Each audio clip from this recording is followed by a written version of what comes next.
पहले हई छोटू सिकरिया का बात सुनो कैसे कैसे बोलता है। हम पवन सिंह के जगह पे रहते तो ज्योति सिंह को कभी नहीं रखते अपने साथ।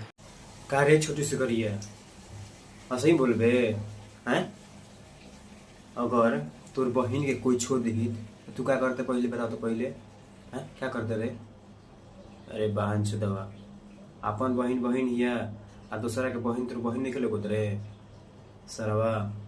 बेटिया सुधर जा, कैसे टून टून जा तो पेल ले रहे गाना चुरिया ले लेता है कैसे रोबत रहा बहन में फेसबुक सार याद नहीं खे अपना बच्चे कैसे तार गाड़ चल रे बहन चो दौरे छोटू शिकारी।